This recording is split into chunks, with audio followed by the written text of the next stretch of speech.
All you young whippersnappers out there think you can outrun this. It's a 429 police interceptor. You better think again, boy. Y'all remember now, be careful on the highways of South Carolina, because the South Carolina Highway Patrol will be out there enforcing the law.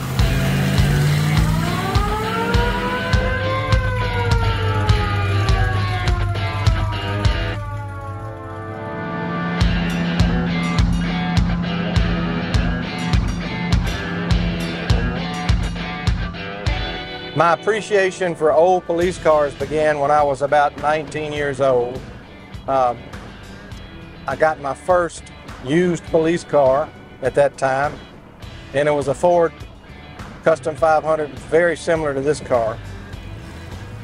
I also had an interest in Mustangs, and I discovered that I could buy an old police car with a high-performance engine fairly cheap, drive it a little while, and then I could take that motor out of there and put it in a Mustang. And that was a poor man's budget as a way of building a hot rod back in the 70s. But then as I got older, I bought numerous used police cars and began to use them for daily drivers. And then I also had a career in law enforcement where I drove Ford police cars for a living. And these are very difficult to find nowadays. They were cheap and plentiful back in the 70s. But as you can imagine, after 50 years, they're hard to find and they're expensive when you do find them.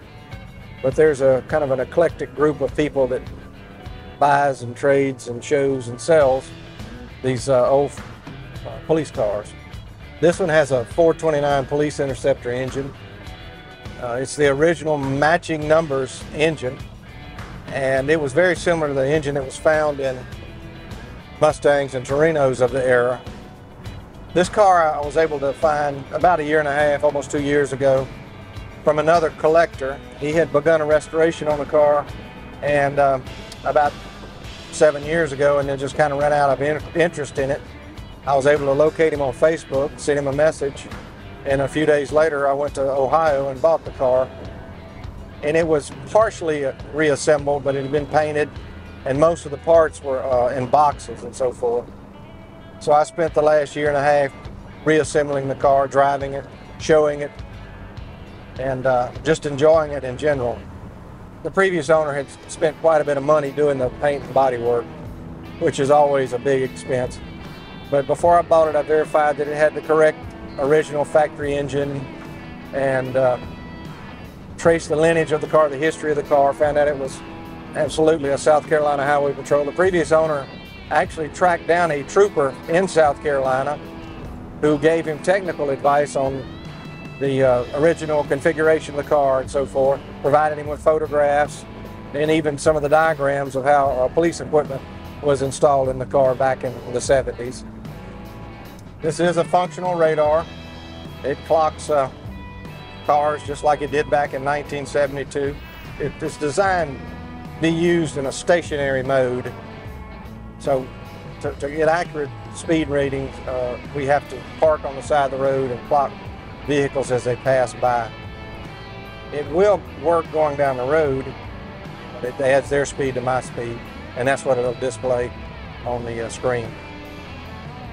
But there's no substitute for driving a big block Ford with a 4-barrel carburetor in a car with big chrome bumpers and 4-door on it.